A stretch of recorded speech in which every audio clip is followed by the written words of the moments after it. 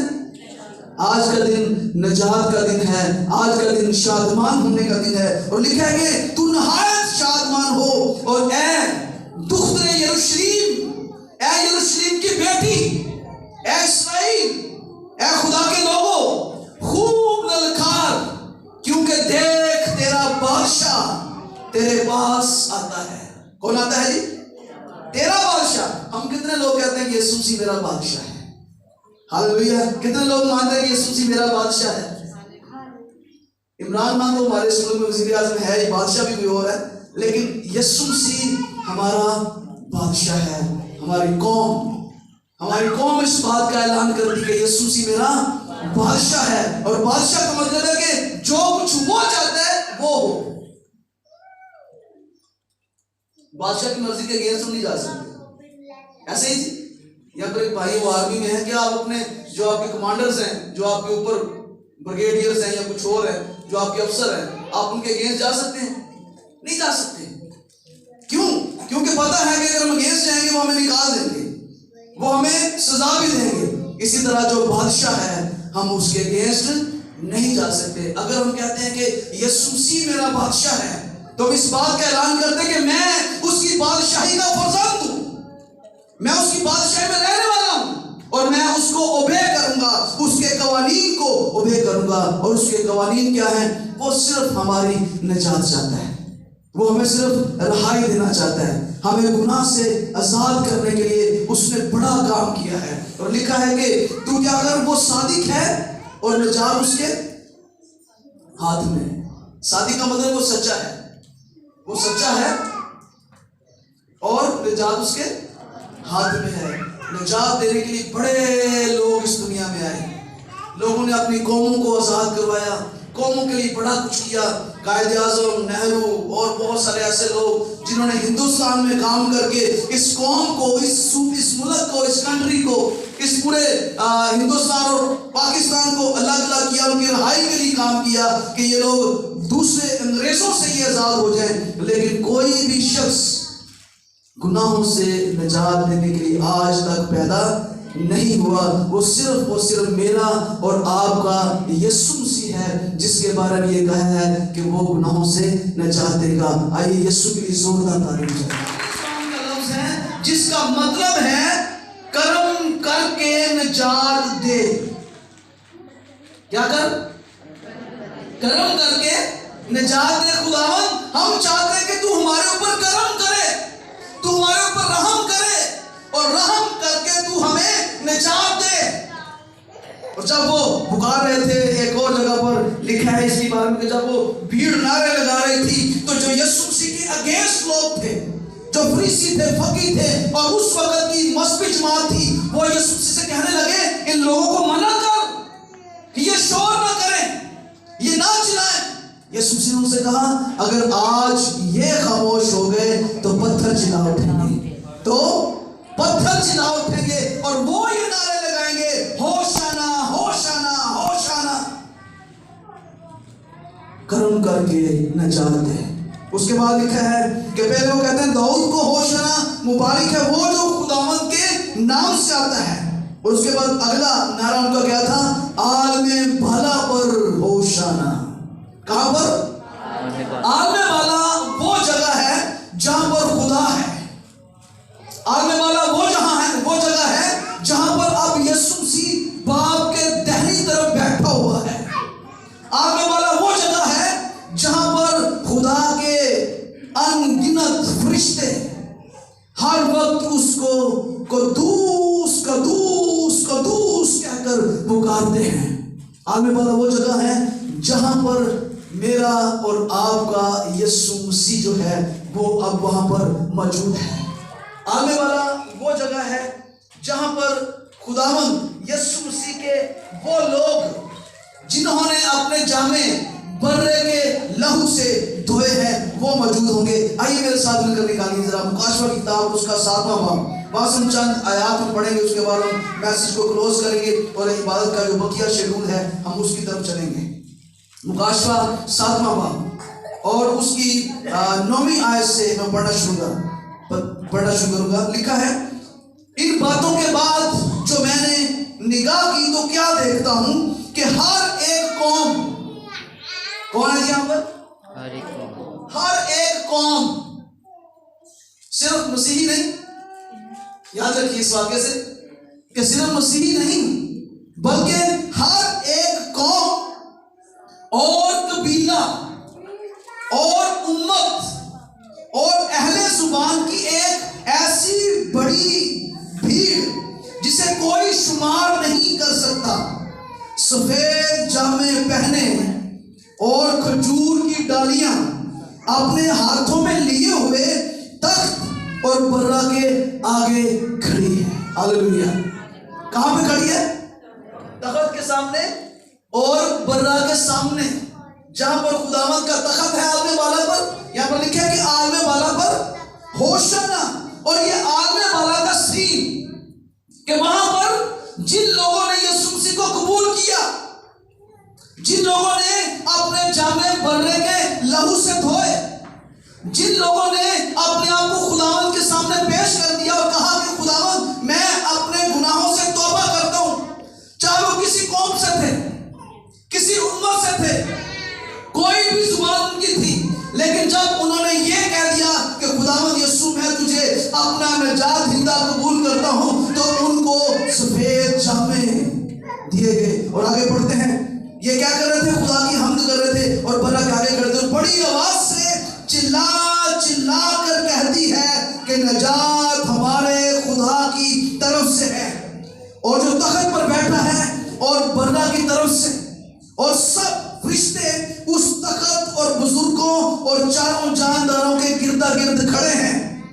پھر وہ تخت کے آگے منہ کے بل گر پڑے اور خداوند کو سجدہ کر کے کہا آمین۔ کیا کہا؟ آمین۔ حمد اور تمجید اور حکمت اور شکر اور عزت اور قدرت اور طاقت اب تو بعد ہمارے خدا کی ہو، آمین۔ اور بزرگوں میں سے ایک نے مجھ سے کہا، یہ سفید جامے پہنے ہوئے کون ہیں اور کہاں سے آئے ہیں؟ میں نے اس سے کہا کہ اے میرے خداوند، تو ہی جانتا ہے۔ اس نے مجھ سے کہا، یہ وہی ہیں جو اس بڑی مصیبت میں سے نکل کر آئے ہیں، انہوں نے اپنے جامے برے کے خون سے دھو کر سفید کیے ہیں۔ اسی سبب سے یہ خدا کے تخت کے سامنے ہیں اور اس کے مقدس میں رات دن اس کی عبادت کرتے ہیں، اور جو تخت پر بیٹھا ہے وہ اپنا خیمہ ان کے اوپر تانے گا۔ اس کے بعد نہ کبھی ان کو بھوک لگے گی، نہ پیاس، اور نہ کبھی ان کو دھوپ ستائے گی اور نہ گرمی، کیونکہ جو برہ تخت کے بیچ میں ہے وہ ان کی گلہ بانی کرے گا اور انہیں آب حیات کے چشموں کے پاس لے جائے گا، اور خدا ان کی آنکھوں کے سب آنسو پوچھ دے گا۔ پاک کلام کو پڑھا اور سنا جانا ہم سب کے لیے باعث برکت ہو، ہم سب کہیں گے آمین۔ یہ وہ بڑی جماعت ہے، یہ آپ کا اجر ہے، یہ میرا اور آپ کا اجر ہے۔ ہم اس دنیا میں مصیبت اٹھاتے ہیں، یہاں پر آنسو ہیں، یہاں پر غم ہے، یہاں پر بھوک ہے، یہاں پر پیاس ہے، لیکن جب ہم اپنے جامے بھرنے کے لہو سے دھوتے ہیں تو یہ ہمارا اجر یہاں پر لکھا ہے کہ نہ صرف زمین پر ہم خدا کی عبادت کر رہے ہیں، آسمان پر ہمارا اجر ہوگا کہ ہم ہر وقت خدا ان کی عبادت کریں گے۔ یہ جسٹ پریکٹس ہے، یہ ایک پریکٹس ہے جو آپ یہاں پر کر رہے ہیں کہ ہم خدا ان کی عبادت کے لیے جمع ہوتے ہیں، لیکن وہاں پر جو پرستش کا سٹائل ایک ہی ہوگا،